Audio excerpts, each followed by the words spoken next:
Spend any amount of time in the crypto subreddits or Googling cryptos and you will see a price prediction that makes you think you should YOLO all of your life savings into that coin ready for the next 100x.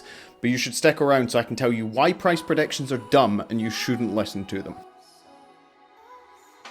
Hey guys, I'm Sprag, and as you can probably tell from the intro, I'm really not a fan of price predictions. I think they're kind of detrimental to the crypto market. Now, that's not to say that I don't think you should be here to make money. That's why we're all here. Putting it bluntly, as much as people say they're here for the technology, everyone wants to make a return. And obviously, with the rise that Bitcoin has done over the last 10 years, it's really easy to see why people would want to pick that next coin that is just going to rocket to the moon.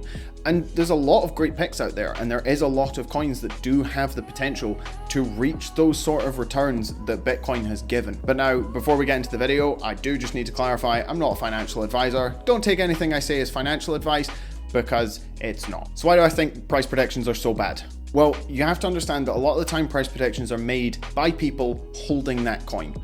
People who have a vested interest in that coin going up.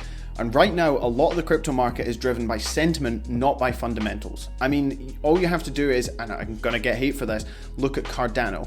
Cardano is a very promising project. The problem with Cardano is that right now, it's not a functioning project, but the price is way overvalued for what Cardano's actually worth. And the problem with this is that this is bringing a lot of new people in to Cardano because everyone is talking about it and everyone is saying Cardano is the next great coin. Now, I'm not saying that Cardano isn't a great coin. What I am saying is that while there is no tangible reason to be investing in Cardano other than a price increase and to make money off of Cardano, that's how we end up with a bubble. So these price predictions are bad because they're putting a value on a token without any fundamental reason for the token to be that value. So when you jump on to any sort of news source and you see XLM could reach $10, you might think to yourself, oh, it's trading at 30 pence right now. This would be an amazing profit if I chucked $1,000 into it right this second. But the problem is, for something like Stellar, it would actually be a detriment to the coin for it to hit $10. Same goes for IOTA, which is meant to facilitate the data transfer between Internet of Things devices. Well, back in 2017, it was trading at $3.50, which actually could be detrimental to the coin's longevity if it's too expensive for devices to use it. And then there is the one that has been in the news the most recently, which is Dogecoin. The problem is that with the pumping that's happening to Dogecoin lately, people are buying Dogecoin because of the promise that it will in future be worth more money. They're not buying it because they think that they can genuinely use it as a currency. They're buying it because they can make a profit off it, essentially. There's no reason that people are buying it other than the fact that they think if they buy it 4 pence and it reaches $1, then they'll make an insane profit off it. And this leads to a big problem, which is when people are holding a coin because of the promise of future value, it ends up being that when things start crashing, those same people will panic because they have no belief in what the token is actually used for, and they only see it as, well, someone said that Doge was going to hit $1. Someone said Doge was going to hit $10.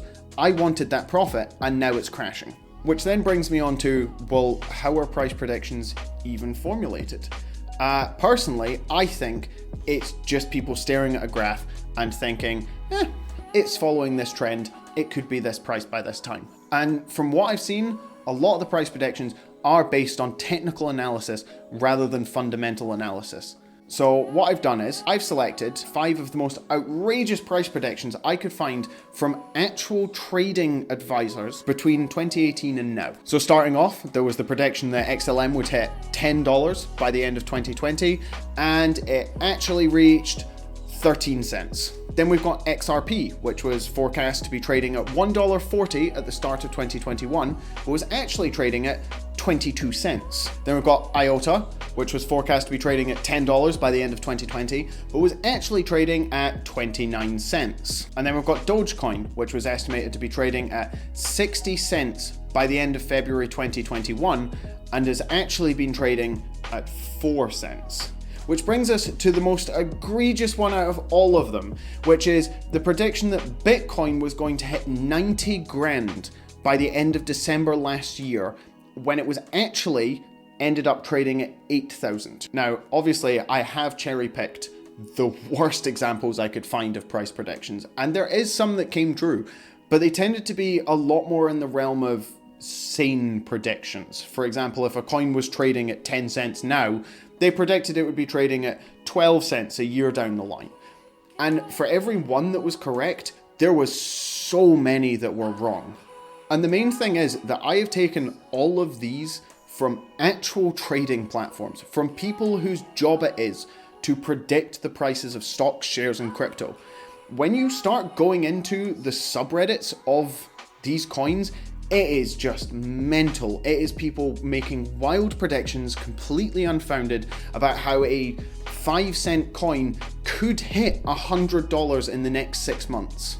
This is because a lot of the subreddits are just echo chambers who are feeding off of each other and hyping up their coin. I mean, the one that I have been seeing far too much of today and the last few days actually is Hoge, which just because it had a major price pump recently has been getting far too much attention. I mean, there's 10,000 holders of it right now, and people seem to think that it's gonna overtake Dogecoin, a coin that has been around since 2015 or thereabouts-ish, I can't remember, and has got big names pumping it right now. And for some reason, the holders of Hoge seem to think it's going to be bigger than Doge.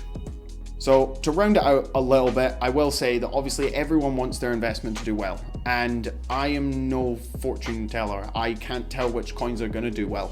Maybe Hoge will overtake Doge. Maybe Cardano will only go up from here. Maybe IOTA could survive at $5 a coin. But the problem is that when you're banking everything on a token price and not the underlying technology, it means that you will be more likely to sell off if things start going wrong, because you don't really know why you're actually holding the coin in the first place. And there's also the fact that a lot of these coins aren't meant to be stores of value. They are meant to be utility tokens. They are meant to be used and traded and transferred between people and used on the network. And the higher in price they get, the worse it is for crypto in general, because not everything's going to be a winner. Some things will have to stay where they are while other things do better, and some things will have to rise in price while some die off, because right now it's a very competitive market. There's a lot of different coins competing to do exactly the same things, and not all of them will survive. So my takeaway from this entire thing is that price predictions are dumb. Don't believe them. Go do your own research. Find the coins that you like the look of, find the ones that you believe in the technology of and that you genuinely think will make a difference, because chances are that holding those coins over the long run is going to do you so much better than jumping on a coin just because you saw a bunch of people saying it could hit $10. So if you enjoyed the video and you want to see more crypto content, leave me a like down below, and if you want to see the future content that I've got coming out on the channel, give me a subscribe. Thanks.